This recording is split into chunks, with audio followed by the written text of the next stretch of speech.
Ah, Nutri, o meu problema com peso é hormonal. Hoje quero falar com você aqui no Papo de Nutri sobre hormônios e peso. Engordar, emagrecer são processos do organismo que não dependem exclusivamente da alimentação, sabemos disso.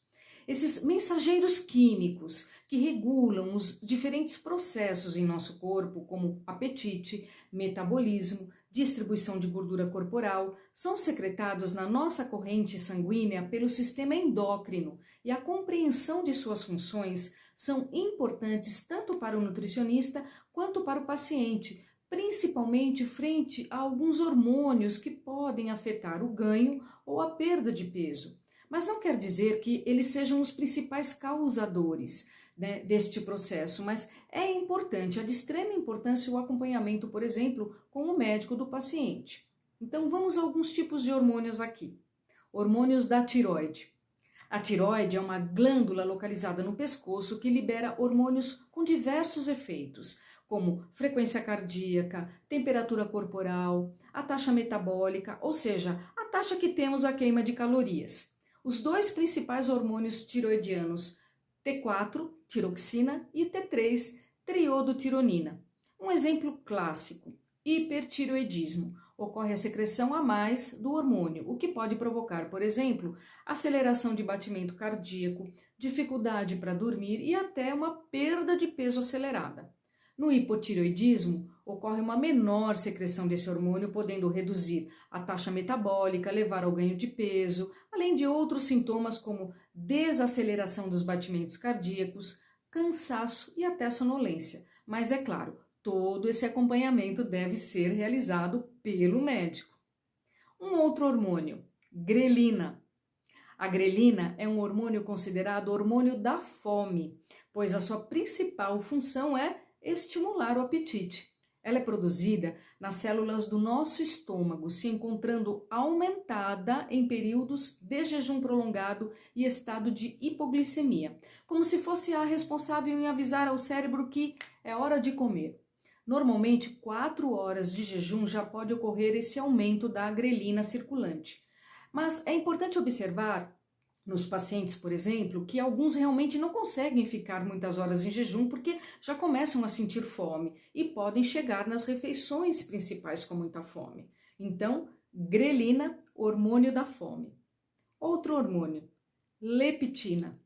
Já a leptina funciona de uma forma inversa à grelina, ou seja, reduz o apetite. Um detalhe, enquanto a grelina é produzida nas células do estômago, a leptina é produzida pelas células do nosso tecido adiposo, ou seja, quanto mais tecido adiposo, maior a secreção de leptina. Então, se tem mais tecido adiposo, terei mais leptina e com isso uma maior redução de apetite. Infelizmente não é assim, pois o que se observa é quanto maior a quantidade de gordura corporal, o paciente vai apresentar uma resistência à leptina e com isso não haverá promoção da tão esperada saciedade, mesmo com uma alta quantidade de leptina na circulação. O que se observa é o contrário. Quanto maior a perda de peso, maior o efeito da leptina, promovendo assim uma melhora da sensação de saciedade. Leptina, hormônio da saciedade. Cortisol. Estou estressado e com isso tenho muito cortisol circulante. Pois é, o cortisol é conhecido como o hormônio do estresse, sendo produzido pelas nossas glândulas suprarrenais e rins e costuma sim subir quando estamos muito estressados. Alguns pesquisadores também acreditam que o estresse relacionado a esse aumento, do cortisol pode levar a comer mais, que por sua vez vai provocar o aumento de peso.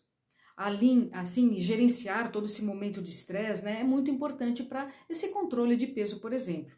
Além disso também, algumas pesquisas exploram a possibilidade desse hormônio provocar o quê? Um acúmulo de gordura na região abdominal, visceral, pois indivíduos com altos níveis de cortisol também costumam acumular gordura nessa região da cintura, o que é um risco à saúde, principalmente relacionado a quê? A doenças cardiovasculares e diabetes. Outro hormônio aqui, insulina. A insulina é um hormônio produzido pelo pâncreas responsável pela entrada de glicose na célula para ser transformada em energia ou armazenada como reserva, por exemplo, a própria gordura. E pelo fato de ser um hormônio chamado anabólico, leva ao viés de que níveis elevados, de insulina aumenta o estoque de gordura e com isso vou promover um ganho de peso. Mas temos que pensar em equilíbrio aqui. Enquanto a insulina está exercendo a sua função de hormônio anabólico, mas de forma equilibrada, ótimo. O problema é quando essa função se torna alterada, principalmente nos casos de obesidade e principalmente com muita gordura na região abdominal.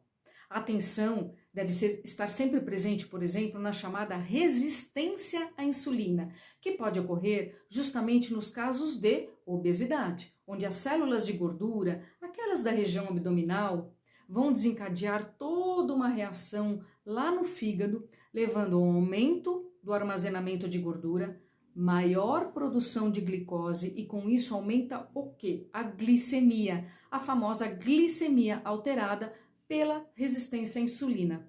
Mas não é a insulina sozinha que faz isso, e sim todo um comprometimento de alimentação, excesso de carboidrato, presença de gordura abdominal, levando sim ao que chamamos de resistência à insulina no organismo e com isso aumento de glicemia e sim uma possível alteração levando ao desenvolvimento de diabetes. Hormônios sexuais, estrogênio ou estrógeno e testosterona.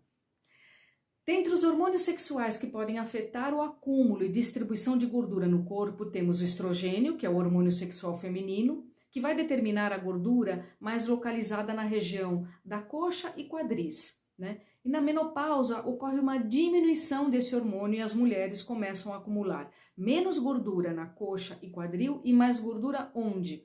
Na região da cintura.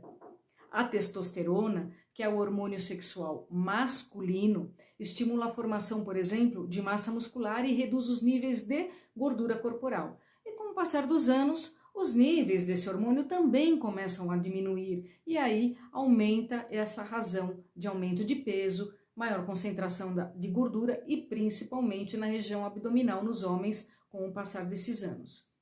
Enfim, eu deixo aqui um resumo da importância do conhecimento de alguns hormônios em nosso organismo envolvendo o controle de peso, como hormônios da tireoide, grelina, leptina, cortisol, insulina e hormônios sexuais. O conhecimento do nutricionista deve estar além do cálculo das calorias dos alimentos e sim presente na compreensão do organismo do indivíduo envolvendo desde fisiologia, bioquímica até aspectos psicossociais, principalmente na questão do controle de peso. Obrigada por estar comigo neste vídeo e até o próximo Papo de Nutri.